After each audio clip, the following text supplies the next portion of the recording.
Hola, muy buenas noches, profesor Freddy Velázquez. Mi grupo está conformado por Angie Caterina Santana y Charis Nicole. Quien les habla, Paula Andrea Figueroa Mosquera.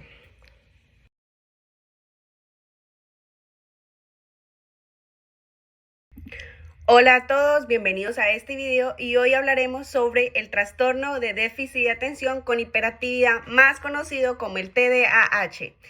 En este video exploraremos qué dice el manual diagnóstico del DSM-5, revisaremos algunos contenidos de redes sociales y los contrastaremos con algunos autores reconocidos como Russell Barclay, Jean Tanguy, Jonathan Haidt y finalmente reflexionaremos sobre cómo influyen en las redes sociales en la divulgación científica de este trastorno. A continuación, Presentación de los contenidos y fuentes que utilizamos para nuestra investigación. En esta diapositiva presentamos las fuentes que utilizamos en nuestra investigación sobre la influencia de las redes sociales en el trastorno elegido que fue el TDAH. Lo que buscamos fue contrastar fuentes científicas con la información que circula por las redes sociales como el TikTok.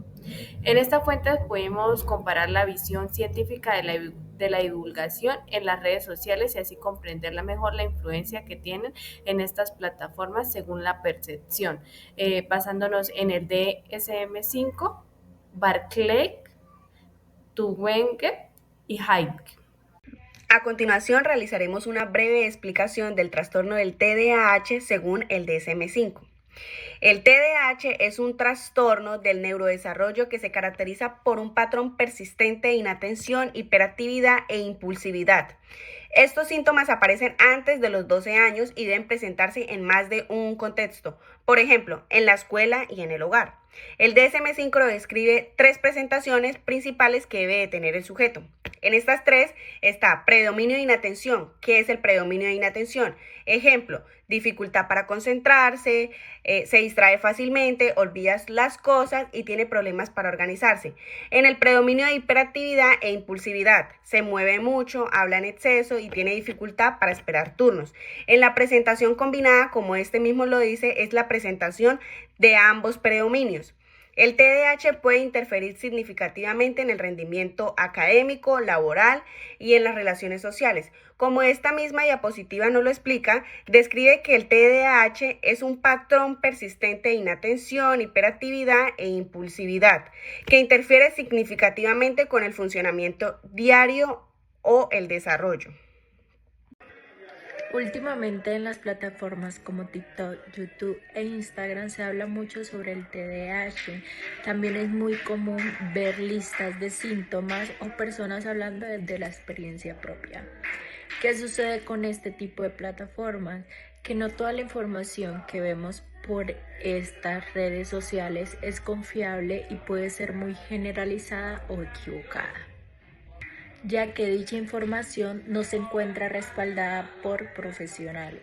Además, los algoritmos nos muestran contenido que ya hemos visto y eso puede hacernos sentir identificados con cosas que pueden ser normales y no necesariamente TDAH. Aquí es donde surge el mayor problema, que puede ser un autodiagnóstico. El autodiagnosticarnos a partir de un video puede ser muy peligroso, ya que el TDAH es un trastorno complejo que necesita y requiere una evaluación clínica profesional. No solo tener problemas de concentración y ser despistado, ya que un diagnóstico incorrecto puede generarnos confusión, ansiedad o incluso usar tratamientos que no necesitamos.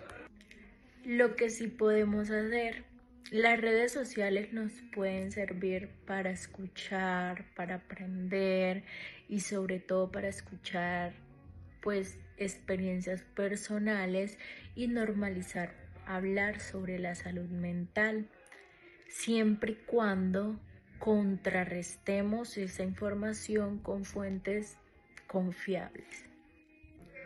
Si crees que puedes tener TDAH, lo mejor es acudir a un psicólogo o a un psiquiatra y él te pueda realizar una evaluación más completa. Así que recuerda, está bien informarnos en las redes, pero no todo lo que vemos ahí es un diagnóstico. Tu salud mental merece atención personalizada y profesional. ¿Te ha pasado que ves un video por ahí y dices, wow, ese soy yo? Bueno, cuidado. En las redes sociales como TikTok, Instagram y YouTube encontramos muchos videos de personas hablando sobre el TDAH. Generalmente mencionan los síntomas que son la falta de concentración, la impulsividad o la distracción. El problema es que muchas veces se difunden mitos como pensar que todos tenemos TDAH o que el TDAH significa ser inquieto y ya.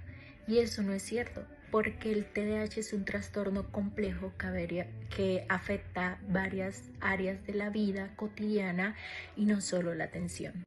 Algo positivo que podemos rescatar sobre este tipo de contenido es que podemos ayudar a generar empatía y a saber o entender un poco más cómo es vivir con el trastorno. Gracias a eso, muchas personas se pueden animar a hablar sobre su salud mental sin miedo al que dirán o a un estigma. Pero también hay que tener en cuenta que existen las limitaciones, ya que muchos de esos videos simplifican demasiado la información, ya que no tienen bases científicas sólidas y pueden llevar a las confusiones. Por eso es importante no automedicarse con lo que vemos en las redes sociales y en caso de haber alguna duda, siempre acudir a algún profesional. En resumen, las redes sociales sirven para aprender y sensibilizar, pero no para automedicarse o autodiagnosticarse, ya que eso no reemplaza una evaluación clínica. Análisis crítico. En el análisis crítico vamos a hablar de estos tres importantes autores y sus teorías sobre la influencia de las redes sociales con el trastorno de TDAH. Por ejemplo, Barclay. Barclay nos explica que el TDAH no es solo un problema de atención, sino que un déficit de autorregulación y el control de comportamiento en redes sociales. Sin embargo, se reduce así a casi siempre a la distracción. Con esto él nos da a entender que esto no se trata solo de estar distraído, como a veces lo muestran en redes. En realidad es el problema más profundo, tiene que ver con la autorregulación y con la capacidad de controlar la conducta, organizarse y manejar los impulsos. Pero estas plataformas como el TikTok, la gente suele reducirlo solo a la idea de que es más fácil distraerse.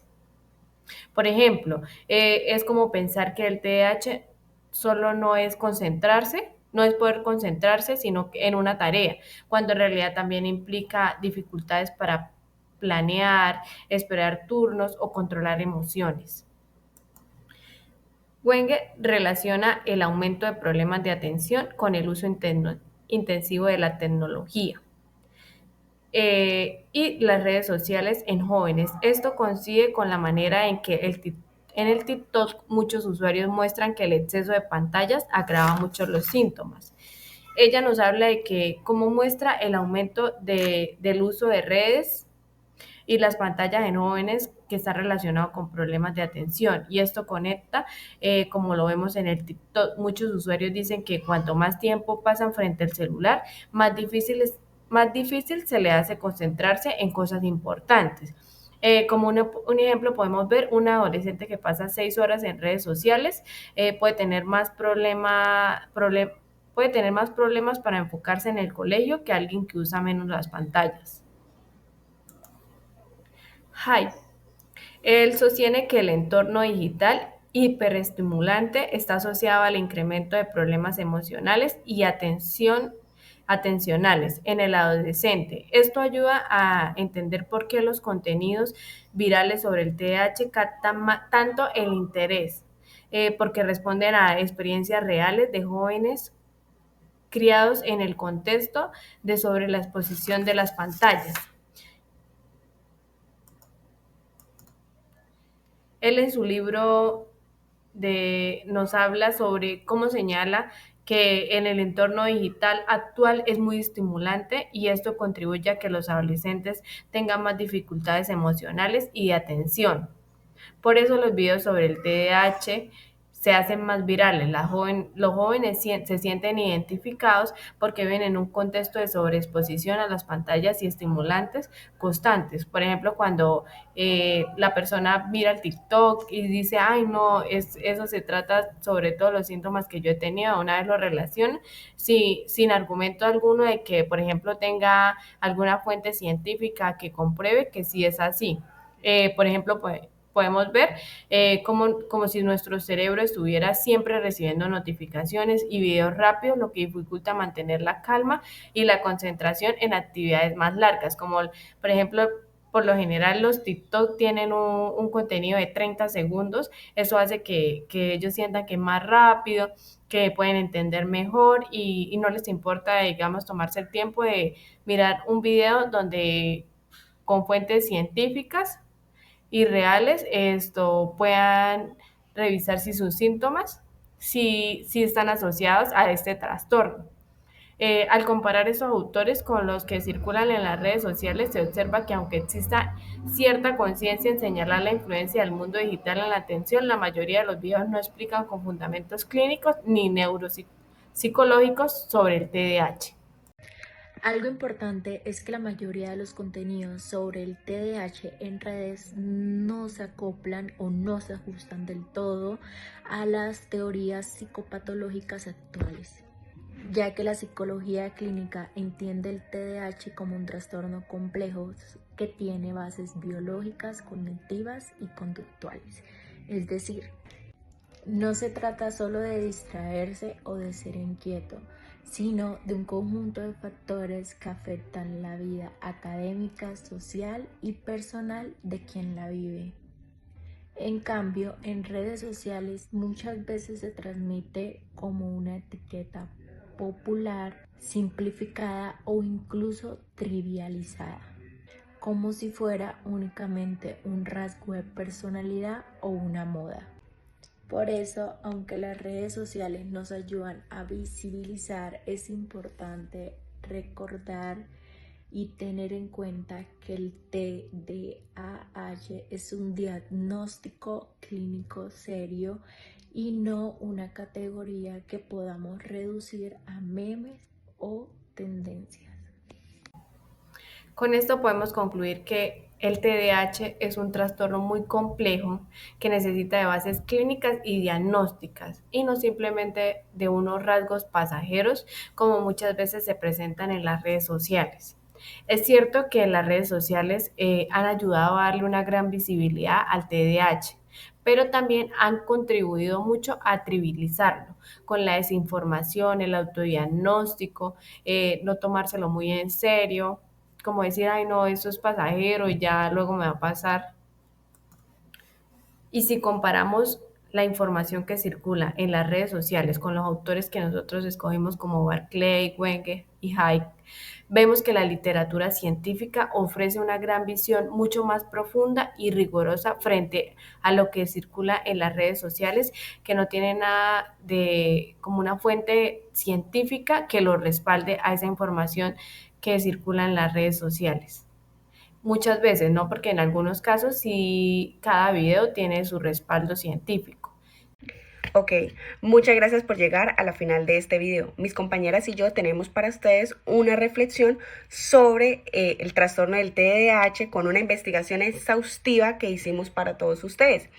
Entonces, para concluir, el TDAH es un trastorno muy complejo y siempre debe ir acompañado con el diagnóstico clínico y acompañamiento profesional. Debemos saber utilizar las redes sociales porque esta sí ha permitido visibilizar y tener empatía en el trastorno del TDAH, pero también puede llegar a simplificar demasiado la información o difundir ideas equivocadas, y ahí es donde existen los autodiagnósticos malos. Entonces en eso tenemos que tener mucho cuidado. Por eso es fundamental que los profesionales de la psicología y la salud mental también nos integremos ante esta dinámica ahora de redes sociales y podamos compartir experiencias de nosotros también en base a la ciencia y reflexionar sobre este impacto que esto ha tenido en las redes sociales. Las redes sociales también nos llevan a entender que son una herramienta muy poderosa, tiene mucha fuerza y podemos llegar a muchas personas, pero de manera correcta, utilizando fuentes correctas para compartir una buena información, sensibilizar a la sociedad y orientar a quienes de verdad buscan ayuda. Pero siempre debemos asegurarnos de consultar fuentes confiables y contrastar la información con la literatura académica. En otras palabras, podemos utilizar las redes sociales, podemos llegar a una conclusión, podemos decir, oh, tengo el TDAH, voy a buscar un profesional que me autodiagnostique y no hacerlo por voluntad propia. Este es el fin y la conclusión que tengo para todos ustedes. Las redes sociales no son malas, solamente hay que saberlas utilizar y en base a lo que creemos, ahí sí ya podemos buscar un acompañamiento clínico, un acompañamiento profesional y podemos tener un mejor resultado sobre las creencias que podamos estar experimentando. Esto es todo por hoy. Muchas gracias por acompañarnos hasta el final de este video. Gracias, profesor, por un excelente trabajo. Bye.